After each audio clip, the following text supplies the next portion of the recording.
जी आज कारवाई होते विजय सेल्सचं इथं स्टार्ट केलं आम्ही आणि तिथूनपर्यंत आम्ही कारवाई करत आलो आणि पेंढरकरला आलो होतो आम्ही. पेंढरकरला आलो होतो आणि वॉर्निंग पण दिलं त्यांनी आणि कालच सांगितलं होतं त्यांना इथं लावायचं नाही, उद्या कारवाई आहे. वॉर्निंग पण दिलं आम्ही. तरी पण ते कदम ऐकलं नाही. त्यांचे 4 गाडी येत होती. ते लावत होते बंद सुरूच होते. मी त्यांना अर्धा तास दिला टाईम.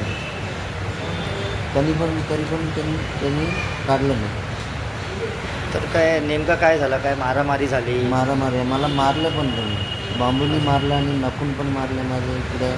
बांबूनी मारलं इकडं आणि मला असं पण गले पण पकडून मारलं. तर काय पोलीस कंप्लेंट झाली अजून? आता पोलीस कंप्लेंट दिली आहे, अजून नाही दिलं. ते मेडिकल चालू आहे म्हणून ते मेडिकल करून यायला सांगितलं चालू ते पोलीस लोकांनी. तुम्ही काय म्हणता, जेव्हा हे प्रकरण घडलं तुम्ही त्या जागेवर होते?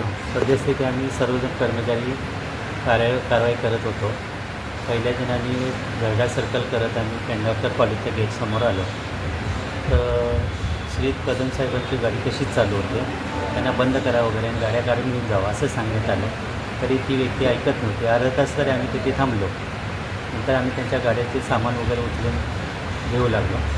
एवढं तो आडवा होऊन त्यांनी लगेच बांबूच्या साह्याने आमचे पथक प्रमुख सुरेश कामराजला मारायला चालू केलं. तर बाकीचे गाड्या बंद होते की चालू होते? अडवण्याचा प्रयत्न केलेला होता. बाकीचे गाडी बंद होते की चालू होते? बाकीच्या गाड्या सगळ्या बंद होत्या आणि आतमध्ये गल्लीमध्ये एकही गाडी नव्हती. ठीक आहे.